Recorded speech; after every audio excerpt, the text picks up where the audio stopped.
依林姐，她不会不来了吧？依林姐，要不你去忙吧，我们在门口等。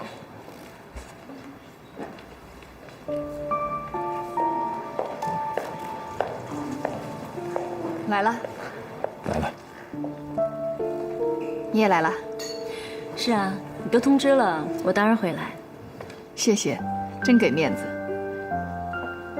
进去吧，大家都来了。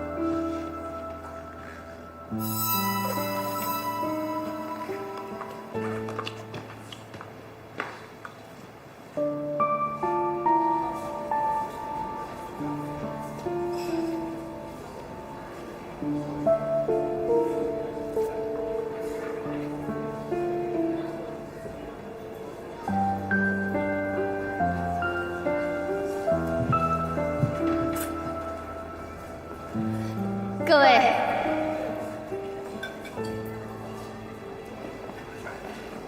谢谢大家的光临啊！这杯酒我先干了，你们随意啊。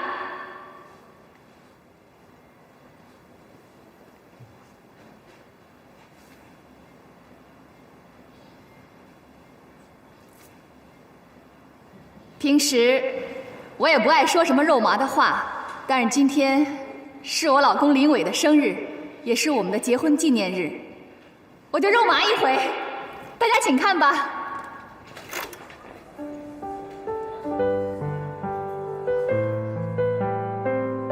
19岁，我第一次遇到林伟，跟联谊寝室的男生一起唱歌。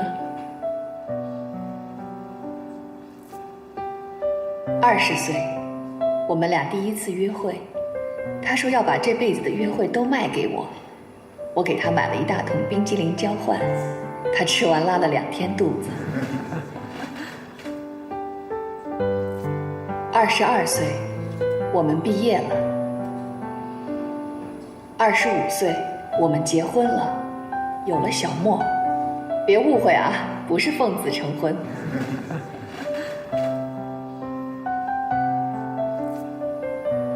小莫满月，我们住50平米的小房子，林伟感动得不得了，说累到吐血都要给我们娘俩更好的生活，换大房子。27岁，小莫2岁了，大房子还没有着落，我在会计师事务所也升职了，一起跟林伟为房子奋斗。为了把日子过得更好，我们2个人一门心思拧成一块儿往前走。现在想起来，那段日子是苦点儿，但心里很踏实。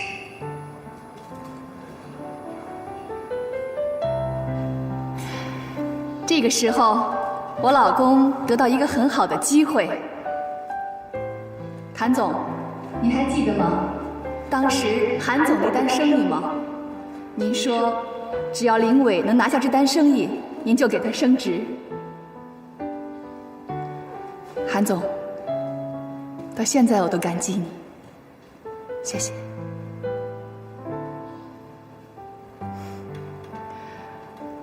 为了能让我老公拿下这单生意，我辞去了工作，去照顾韩总的妈妈。是韩妈妈自己福气好，很快就康复了。但是韩总硬是把功劳归在我头上，把这单生意给了我老公。我老公升职以后很忙，根本顾不上家，我也就没再回去工作。其实我还是挺喜欢当会计师的，这点秦山知道，是吧，老同学？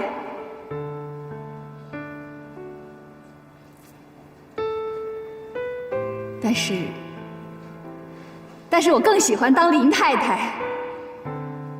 结婚之前，我跟秦山一样，认为事业最重要。但是结婚以后，有了孩子，我觉得林太太才是第一位的。依林，我得给你封一个模范贤内助。行啊，谭总，谢谢。来，大家接着看。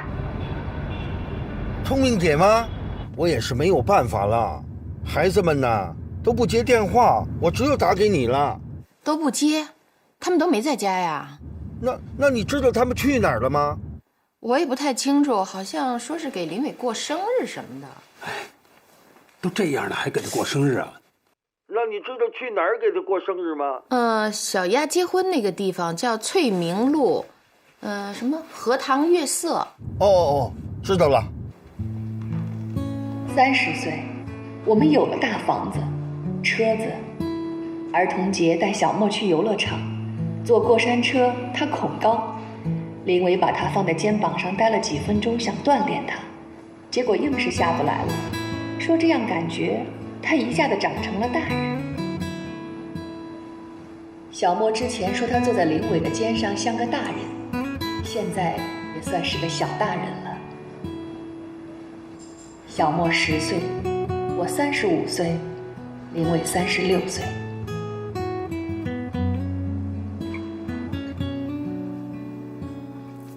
19岁到35岁，16年，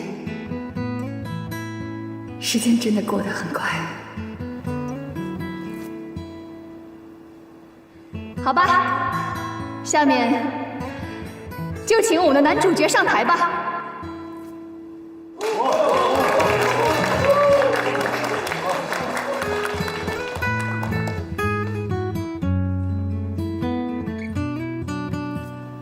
老公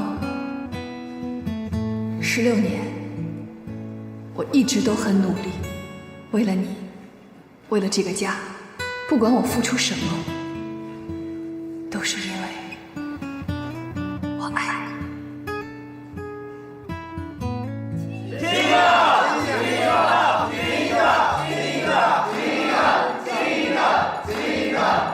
都老夫老妻了，别急。这可是你们说的啊！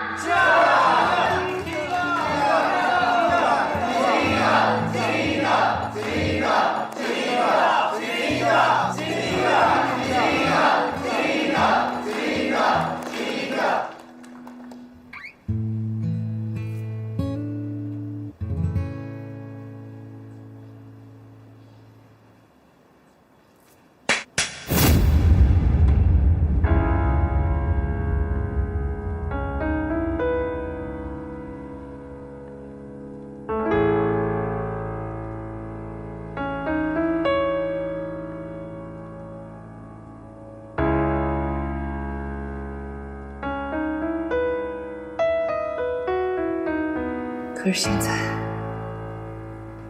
我恨你。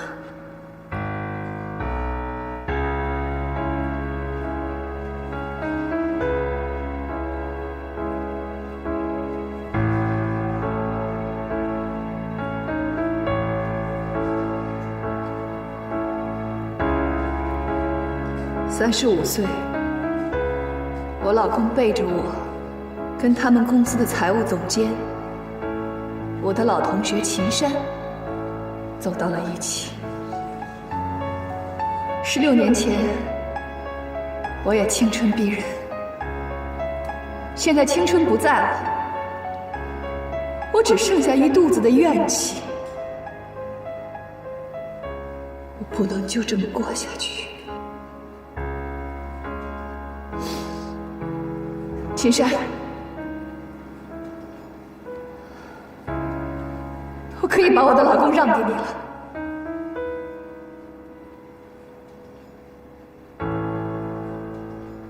我现在放手了。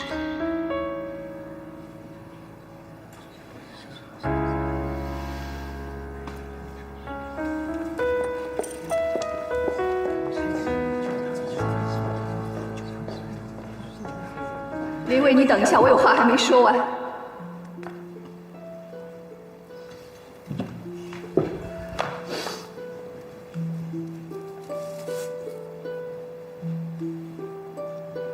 16年，我对你所有的爱，到今天都变成了恨。我必须要把这些都说出来，不然我会疯，会死。我不允许自己就这样被你悄悄抛弃，别怪我，用这种形式把你对我的伤害还给你。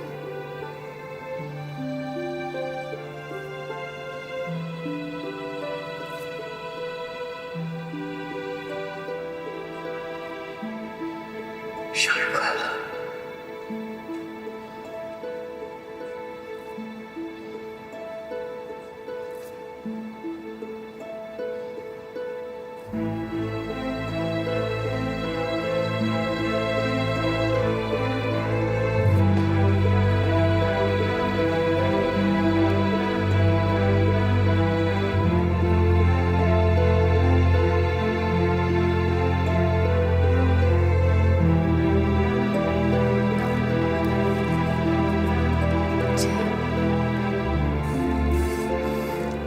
依林，对不起，谭总，扫您的兴。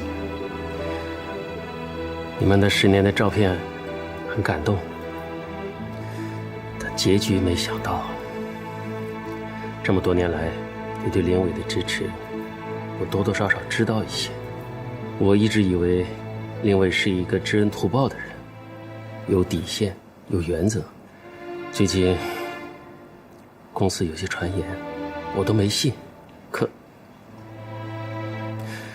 我不多说什么了，今后的路还很长。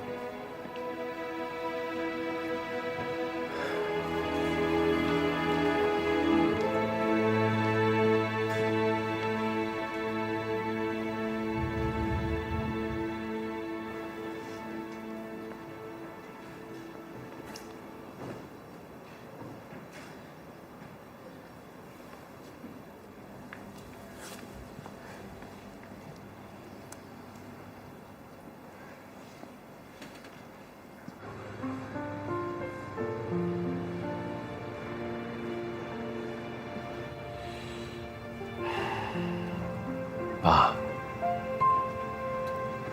您倒是说句话呀！不行，玉明，哎，你进去，跟依林说呀，在林伟那儿啊说句软话，实在不行的话，我去给林伟认个错，行不行？不是爸，那个我跟一凡呀，都已经劝过了，他俩那真是过不下去了。可他们不能离婚呐！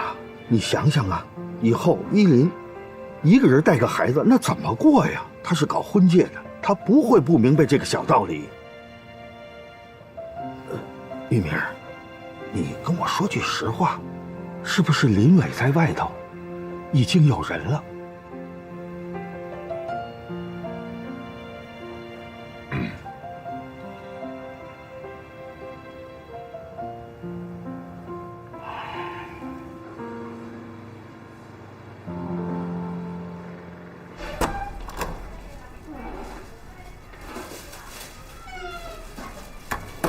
小沫啊，阿公姨父，哎，是不是饿了？这姨夫啊，给你做饭吃啊。爸，来，您把东西给我吧。您要是累了，您就回屋呢歇会儿去。饭做得了，我叫您。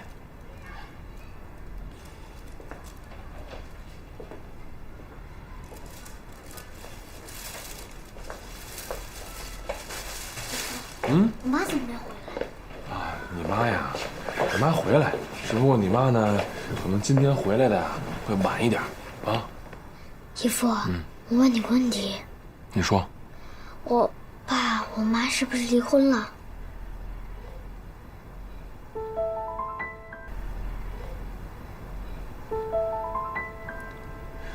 你知道什么是离婚了吗？知道，就是一件没有意义的事情，很严重，有多严重？就是非常严重。小沫，你告诉我，你是不是特别怕他们两个离婚呀？我不怕，因为他们离婚了，我还能见到他们。那你为什么这么问我呀？因为我怕他们见不到了。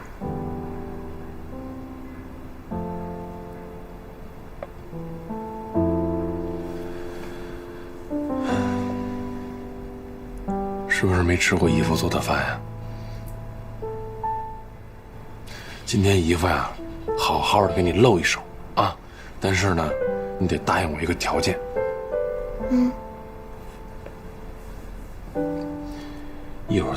公吃饭的时候啊，在饭桌上，你呢得使劲的把菜跟饭呀都吃干净了，这样的话，外公才高兴，好不好？啊，还真是从您这儿要的地址啊？他电话他都打咱们家了，我也不能不说呀。哎，这江依林解恨了没有？过个生日解什么恨呀？行了，林伟都这样，他还能好好给他过生日啊？你以为你妈傻呢？嘿，我发现您现在越来越八卦了啊！你不说我也知道，这江依林多聪明啊！她要是下了决心的事儿，那就便宜不了谁了。男人就欠收拾。你以后跟这个小韩，你要是再那什么，这一凡就跟他姐这么学着收拾你。爸，您听听啊！哎，我还是您亲儿子吗？亲儿子我才得更高标准严要求。嘿，您真是一好婆婆，我发现。别听你妈胡说八道，她心里啊根本不是那么想的。算你了解我。哎，你们俩最近的多关注了一点依林，就别老让她一个人在那屋里待着，不行把她接咱们家住来。我都不知道您这话哪句是真的了。我哪句都是真的啊！你妈没那么恶。行，知道了。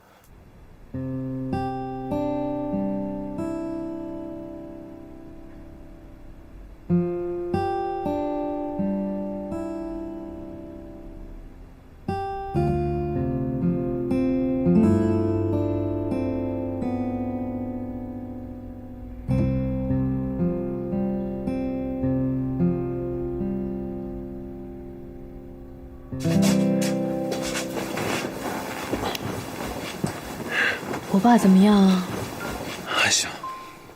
小莫呢？睡了。谢谢你，老公。你看你，哎，那个，你姐怎么样？就那样呗。16年了，感情和青春都投入了，自己什么事都放一边，所有事都是为了林伟跟小莫，结果什么都留不住。要是有一天，我也因为相信你而付出代价，我也认了。来，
你怎么不说话呀？你不是电话里跟我说要跟我谈小莫的事儿吗？那就谈吧。既然都说到这一步了，那咱们也都别藏着掖着了。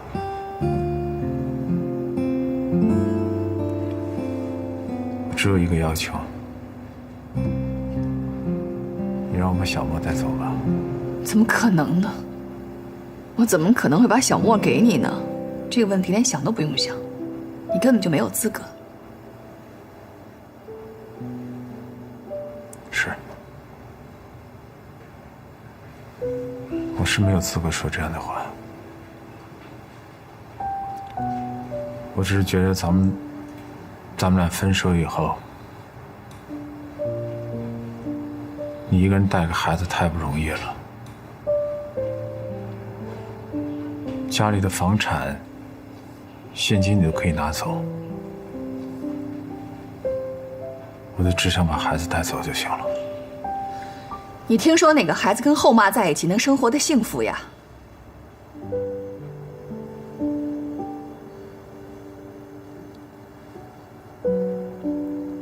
小莫是我一手带大的，他从小到大，所有的事情都是我在照顾，他已经习惯了跟我生活在一起，而且我们俩之间没有必要较劲，要想到孩子的感受，我不想让他因为这件事情改变他自己的生活环境。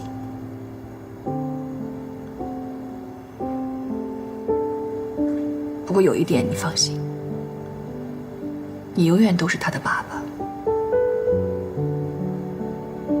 这个我是清楚的。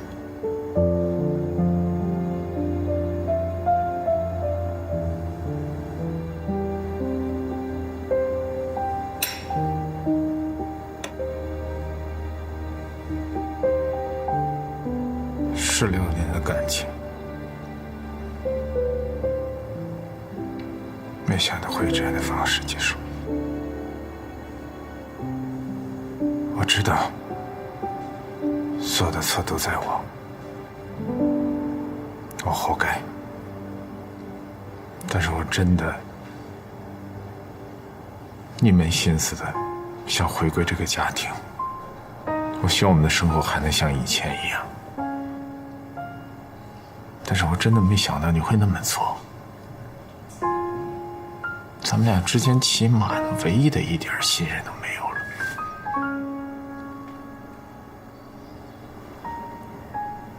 我承认，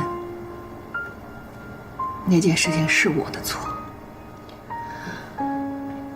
但是也不足以是能让你跟秦山走到一起的理由。行了，都已经过去了，别再说这些了。既然我们已经谈好了，也已经这么决定了，那咱们就痛快点儿，明天就去民政局把事儿办了吧。就明天。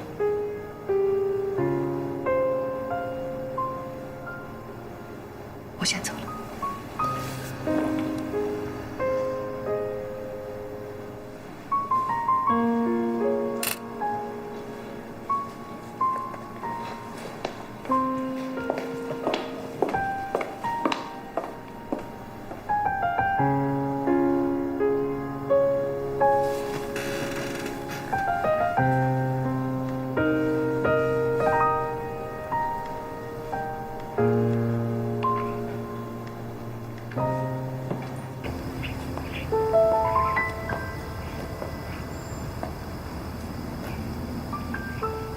你就没有什么话想对我说吗？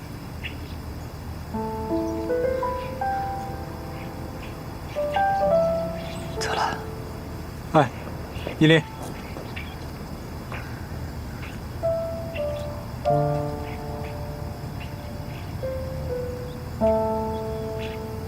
你什么都不用说，我不想听。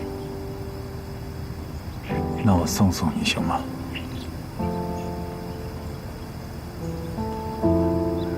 我向你保证，我什么都不说。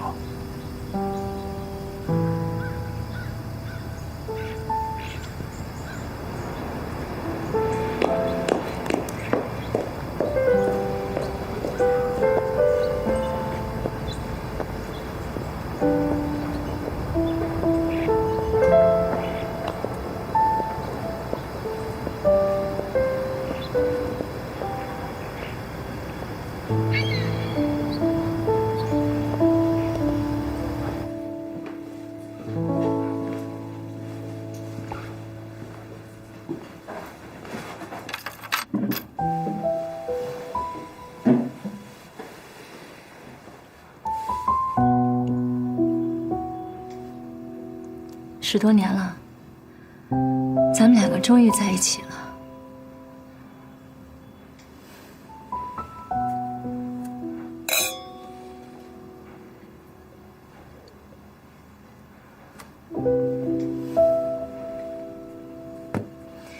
明天你就搬过来住吧。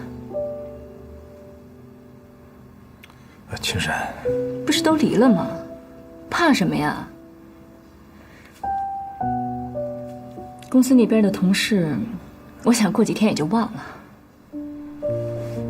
咱买的事儿，公司上上下下几乎全知道。我们又在同一家公司，今后抬头不见低头见。你觉得这样合适吗？那你什么意思啊？我觉得挺别扭的。其实我是想，我不辞职。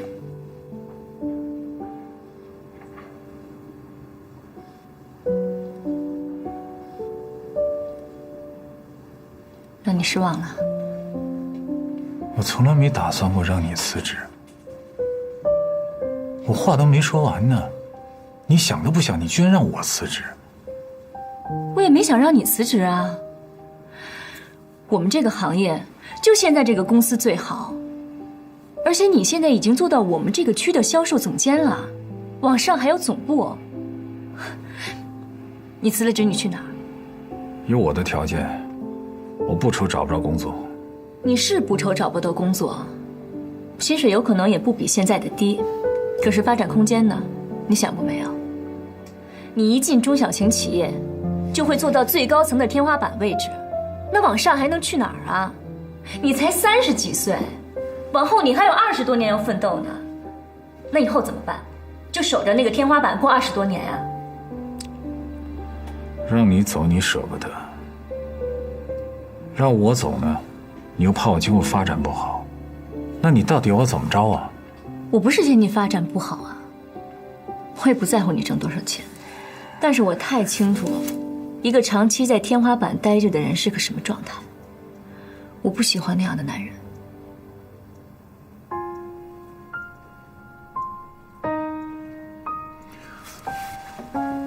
青山，我到底要怎么做，你才能够满意呢？我们都留在公司，一起做到总部。我这个人就这样，可能别人呢喜欢中高层的感觉，而我偏偏就喜欢后面还有一大段路要走。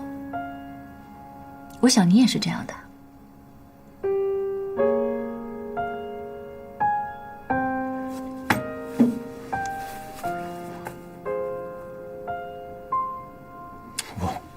我还以为我们今天要聊的，你要跟我谈的，我还以为是咱们今后怎么生活，咱们今后怎么过日子，没想你谈的全是这些东西。我不是江一莲，他能放下的，我做不到。青山，我就问你一句话，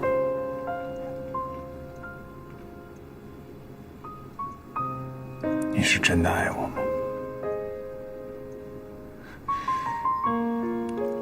我爱你呀，我当然爱你了。正因为我爱你，我才不想成为第二个江一莲，一个不懂得自我和婚姻之间平衡的女人，被沦为弃妇的故事，我不想再上演了。林伟，你为了我放弃10几年的婚姻，那你应该清楚，什么样的女人才能够抓得住你。你家那串钥匙也用不着了，就扔了吧。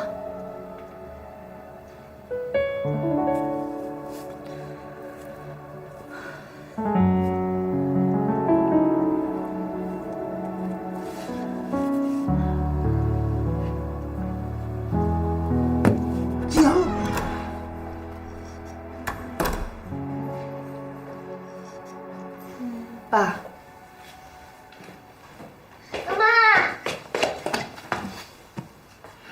乖吗？妈妈，我又快输了。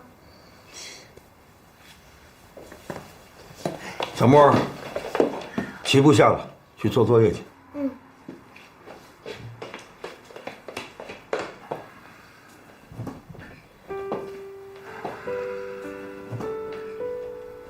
你的事儿都办完了？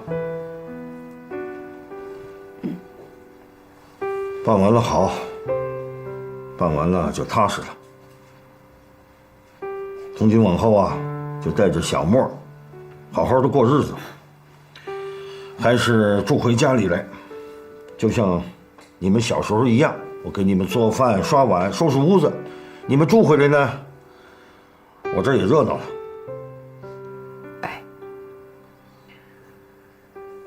爸，对不起啊。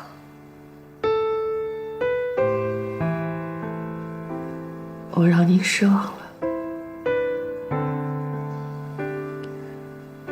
不过您不用担心，我没事儿。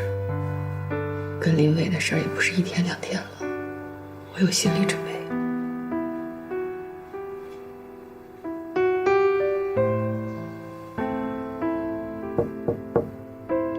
小莫，妈妈可以进来吗？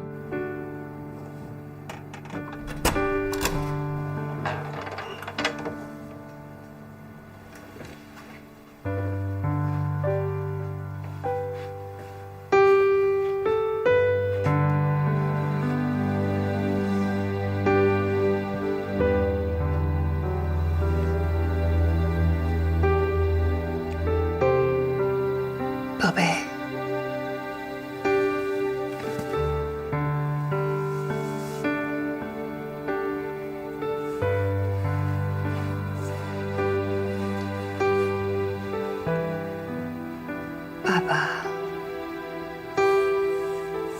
爸爸和妈妈今天分开了，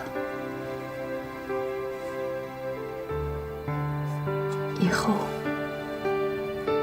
就是妈妈带着你了，行吗？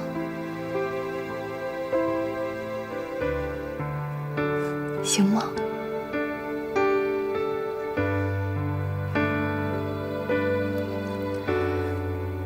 妈妈保证，以后能让你生活得更好。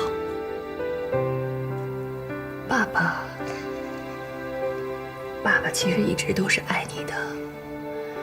如果你想到了，就跟妈妈说，妈妈可以带你去见他。你跟爸爸之间的事情，妈妈不会干涉，好吗？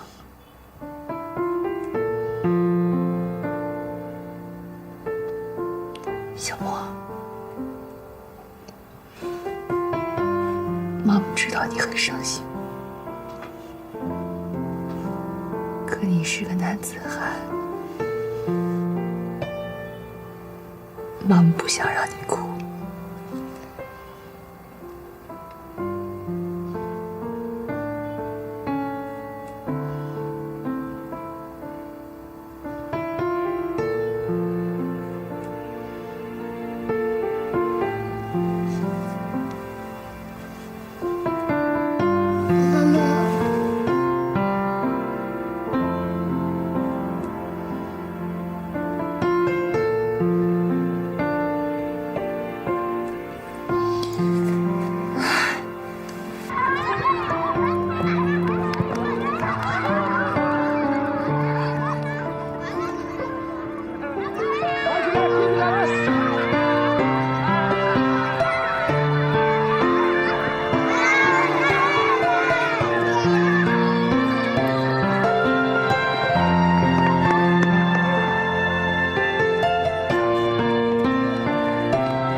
哎，老婆，正好那个妈呀炖了一锅那个汤，要不咱俩一块儿给你姐呢带点过去，正好周末了，咱带着你姐跟那个小莫，咱出去玩1天去。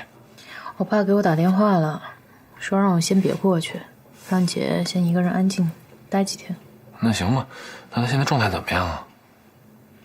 还行吧，就正常呗。我怎么觉得他现在这样反而不正常呢？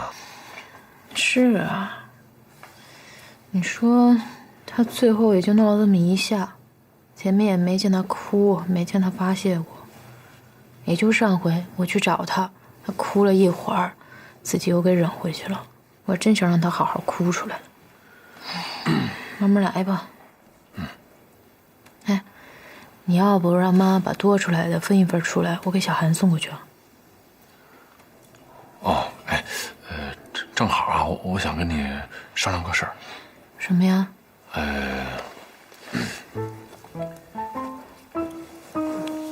那个，要不小韩那儿啊，你别老跑了。公司不是招了一批新人吗？挺负责的。我现在啊，没那么忙了啊。你是不放心我去呢，还是嫌弃我照顾不合适啊？看你这话说的，那个你多好啊，是吧？你心大心宽，体又不胖。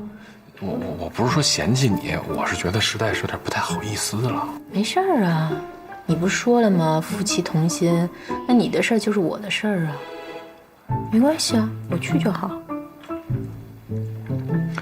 不，你主要是那个你爸、你姐、小莫那儿呢，都得有人照应着。你们家现在也是非常时期。你是不是不放心我去？那你去，我也不放心啊。要不这样，我把心掏了给你看看，好不好？不要，小韩都给我挑明了。跟你挑明什么了？就上回给他送饭啊，他跟我说你这边的车位他都已经预约了，我这后来得抢了他的位子。不是，那你怎么回答的呀？我能那么回答呀？我跟他唇枪舌剑啊，他不是病人吗？我得让着他点。对，我觉得你做的太对了，真的啊。还有啊，千万别因为他惹着你生气了啊。当然了，咱也不让他生气啊。放心吧，反正有我就行了，你就不用去了。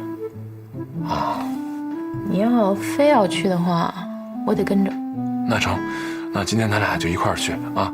正好不是前2天做一检查吗？今天报告也该出来了，我跟妈说一声啊。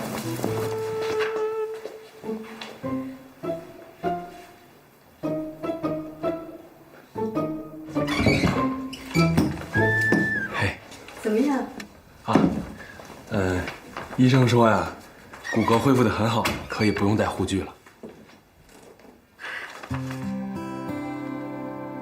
你看看，神经也在慢慢恢复呢，太神奇了。挺神奇的哈。今天我们庆祝一下吧，去老地方吃个饭。我都问过医生了，可以适当的活动活动。再说了，我都好久没出门了，都快闷死了。这是我得去问一下大夫。我去问吧。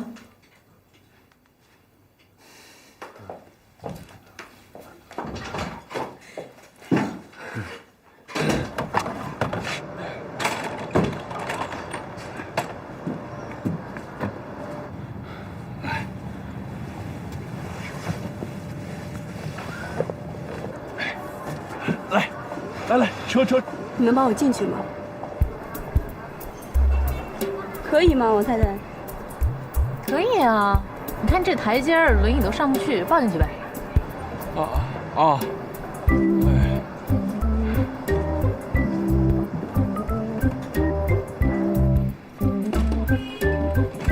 哎，慢点！哎，好嘞，来，我给你往前挪啊！哎，你们来了。老板。哎，老板。哎，怎么回事啊？哎呦，这受了点小伤。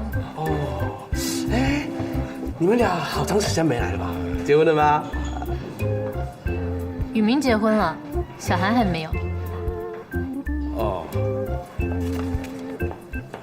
老板，点菜。好。老3样。来一个香里腊肉、宫保鸡丁，还有双椒鱼头。哎呦，双椒鱼头你吃不了吧？这太辣了。我给你点的，你不是喜欢吃吗？我吃什么都行。没关系的，再来2碗米饭，我半碗，你1碗半。再来2杯冰的酸梅汤，我把我的冰都给你。啊？好了，就这些吧。哎，别！那什么，你吃什么呀？对不起，我真的不是故意的，因为之前总是跟他来，所以都习惯了。没事儿。你想吃什么？你们这热菜都已经点差不多了，那就再来个凉菜。泡椒凤爪，老板就这样去吧。哦，好的，马上打。泡椒凤爪，这白爪挠心的，够酸的呀。我没事儿，我能吃。你是病人，你吃不了。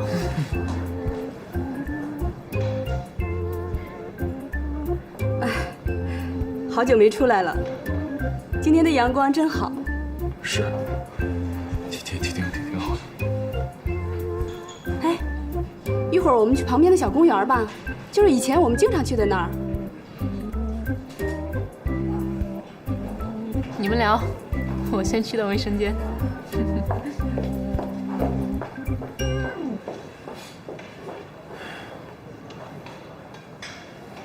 他不会生气了吧？应该没有。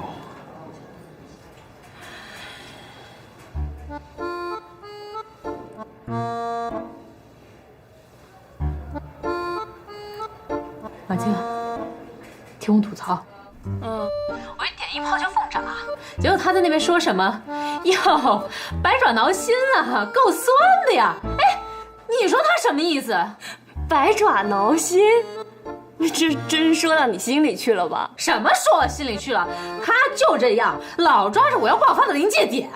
你可千万不能爆发，你这一爆发就成泼妇了，正式范儿都没了。我知道，我说这种人真是太难对付了，老扎着我，我还没法回我。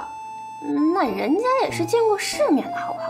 刚吃饭的时候，他就一直在那边说他跟王宇明以前那点事儿，以前吃什么菜，还说什么一会儿我们去旁边小公园去逛逛吧。哎，你说他腿都这样了，他走什么呀？还是得王宇明抱着他呀？那你们家老王呢？他怎么不拒绝呀？你别跟我火，我好不容易才忍下来了。我得大度，我得给他阳光。我觉得我现在怎么就那么虚伪啊？哎，你不是自己说了要自我拯救的吗？就当是成长了啊。你就先这么虚伪着，就自我催眠了，到时候就真大气了。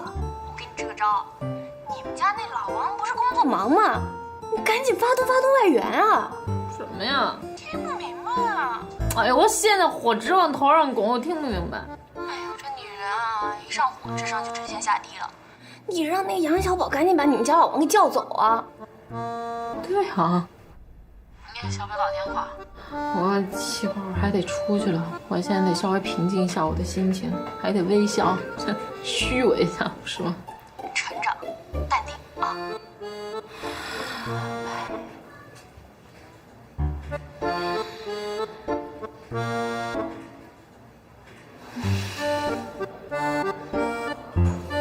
医生嘱咐你的话呢，你一定得记住了，知道吗？像这种双焦鱼头这么辣的东西就不能吃了，不容易康复，知道吗？知道啦。哎，哟，都吃差不多了，要不叫老板买单吧？别，你还没吃呢。我不饿。张律师，你今天忙吗？我最近都不怎么忙。你看今天这饭吃的，你也没吃什么东西，也没说话，要不然一会儿就让宇明陪我吧。哎呦，我呀，可以啊。我都觉得挺尴尬的，你不觉得呀？稍等。哎，小宝，怎么了？死循环？怎么会出现死循环呢？行，我知道了，我马上回来啊，等我马上到啊。哎，好嘞，哎，那个小韩，不好意思，我公司有点事儿，我得先回去。你去吧，反正今天的风也放了。哎呀，你看，真是实在不好意思啊，我这公司啊刚起步，这个项目对我来说还挺重要的，我要不回去吧，这仨都得抓了瞎啊。好了，你别解释了，再解释就没意思了。让老板买单。哎，来了。多少钱啊？老顾客给你们打个折啊，160，160。怎么样？口味还可以吧？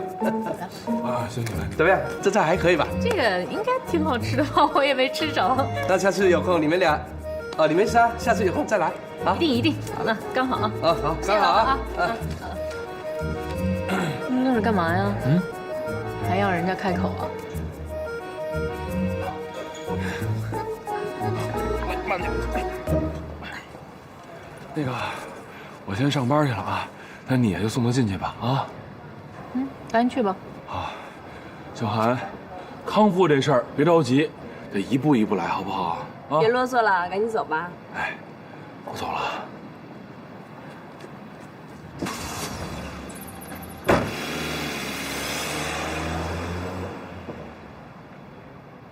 干嘛？非要撵我走，到头来还是我送你回去。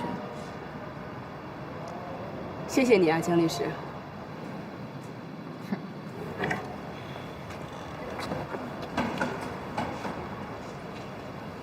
我想下来走走。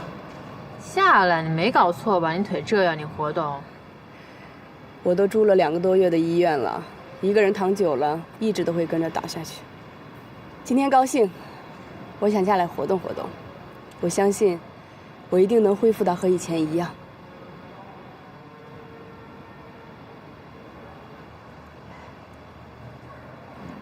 你真想下来走走啊？那我也扶不动你，我帮你去借副拐杖行不行？好。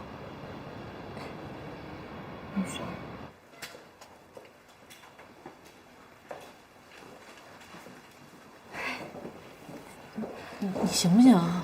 我觉得我这脚可以受点力了。哎，大姐，要不这你还是别走了吧？不是你觉得又不是医生觉得，你让我背你回去行不行？这太可怕了！你在这儿，医生不是说可以适当的活动活动吗？没事儿。不是你没事，我有事，我在旁边看得心惊胆战的。我们再试试。哎，你也别跟我犟了好不好？我背你回去。你想，你这脚要好了，那雨明不就不来看你了吗？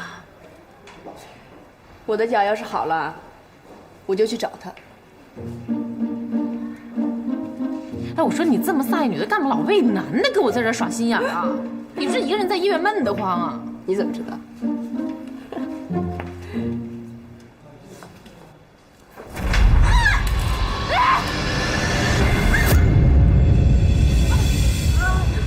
没事吧？对不起。小韩，你没事吧？小韩，你没事吧？小韩，医生，医生！本来恢复到这种程度就已经很不容易了，现在同一个位置又2度受损，你们怎么那么不小心啊？对不起啊，大夫，是我们太不小心，太大意了。他现在严重吗？骨伤的问题我们可以想办法，但是神经损伤本来就是个未知数，现在就更不好说了。你们也别压力太大，既然已经这样了，就得面对现实。以后呢，小心点照顾，我们也会尽量想办法。哎，谢谢您，给您添麻烦了。谢谢医生。对不起。行了，别担心了，他会好起来的。我不是故意的。我知道你不是故意的，可是你来医院照顾他，你是不是故意的呀？咱们能不能不再纠结这件事儿了，行吗？那我也做不到看着你去照顾你前女友，你心里还能踏踏实实的。你看，我已经答应让你来照顾他了，你说你心里还装种小心思，你有意思吗？哎，他万一要是站不起来了怎么办？那我都跟他说了，让他不要自己走，他自己非要站起来的。还有，小宝打电话催着我回去，是不是你指使的呀？我没干过这种事儿。行，咱说好了，咱们别再为小韩的事纠结了，行吗？那你俩一起去你们以前吃过的餐厅，点以前点过的菜，聊得热火朝天，还抱进门抱出门的，最后还一块逛公园，他还撵我走，那换做我你能舒服吗？是你对我太没有信心了。我以为你回来了，我们就应该重新开始了。从哪儿开始啊？从对彼此的信任开始。你说你揣这么多心眼儿，你让人不舒服了，你知道吗？是我心眼多，行了吧？我心眼多到我为了护着他，我后脑勺子磕地上都没跟人说过。你磕地上了？那我看看来，让我看看，看看磕哪儿了？疼不疼啊？啊，我看看好不好？来来来，哎呀，我看看。回了。哎呀，你别着急，你慢慢说。那好，那我马上回来。怎么了呀？啊？我姐丢了，你去照顾小韩吧，我走了。哎呀，你这样，我去跟小韩打个招呼，我陪你去啊，你等我啊，等我一下，马上啊。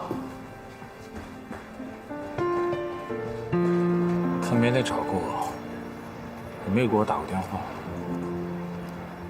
那要不要一块儿找找去？我怕他到时候见到我，他会更生气。李面，哎，关于依林的事儿，给你们添麻烦了。今后小莫和依林还得靠你们多照顾。姐夫，谢谢你们了。就是那天过生日那事儿啊，你也别想多了。等那事过去之后啊，我再约你纪念馆啊。那我先走了。你如果找到他，给我发个短信。哎，那我先进去了。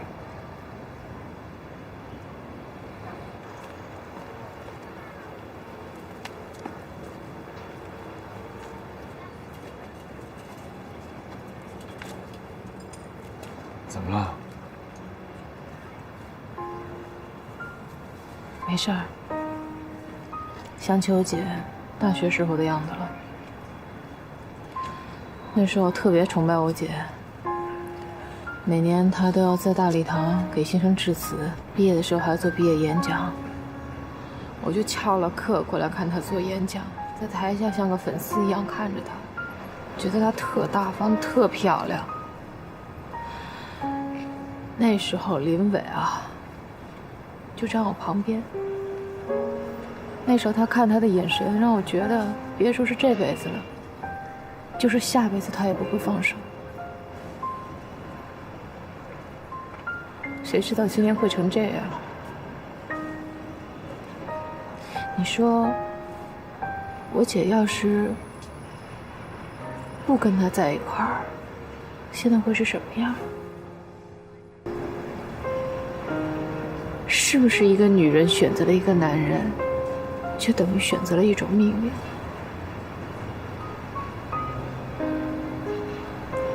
一凡，我觉得你应该现在想一想，你姐还会去哪儿？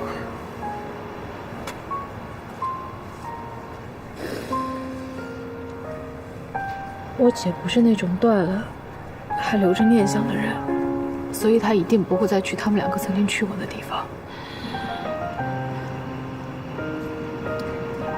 有一地儿，好久没去过了。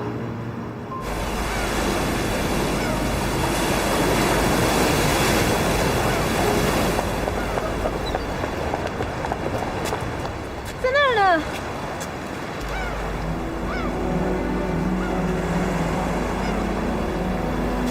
哎，你就别去了，好吧？哎，那个哥，要不麻烦您给劝劝。行，我去看看啊。哎，你们别走，等我。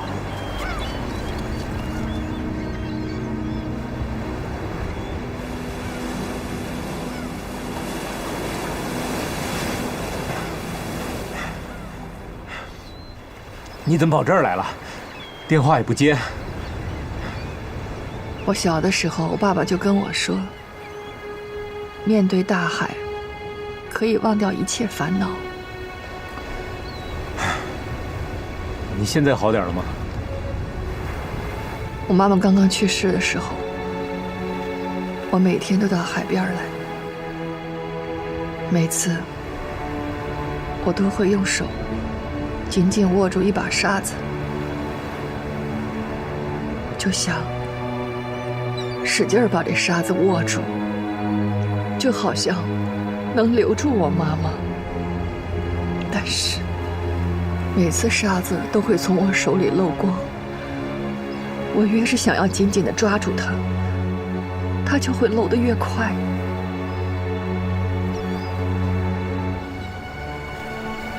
后来我才意识到，有一些不是属于我的东西，一定会走的。你这不想得挺明白的吗？走吧。但是等我渐渐长大了，也就把这事儿给忘了。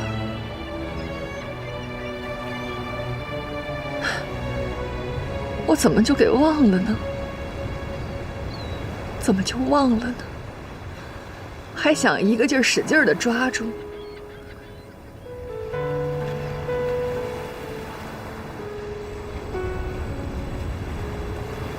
对着我这个失败的女人，你是不是觉得我特可怜呢？你干嘛要这么想啊？这件事情你从头到尾一点错都没有，别再琢磨这个了。明天就是一个新的开始。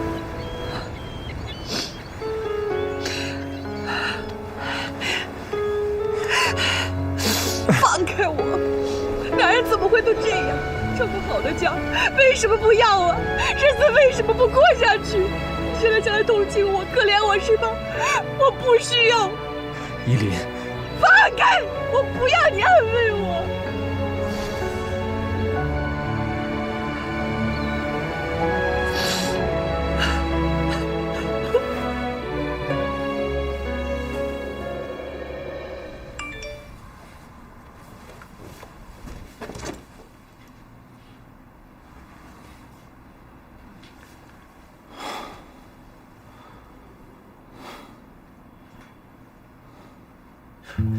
如果要是你觉着热的话呢，我这边有凉水；要是觉着凉的话，这边还有热水。以后你要是对水温有什么要求，提前跟我说，我好准备。老公，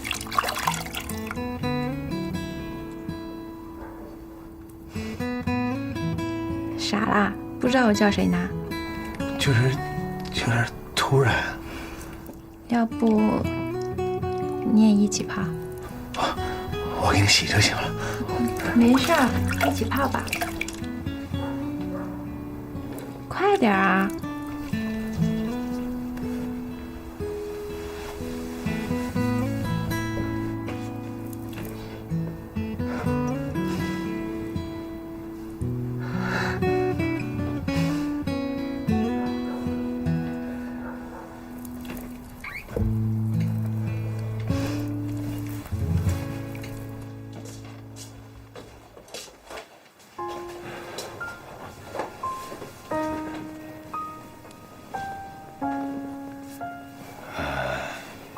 刚才小韩啊来电话了，说呢让你别往心里去，今天这事儿呢跟你没关系，都是他自己啊不注意。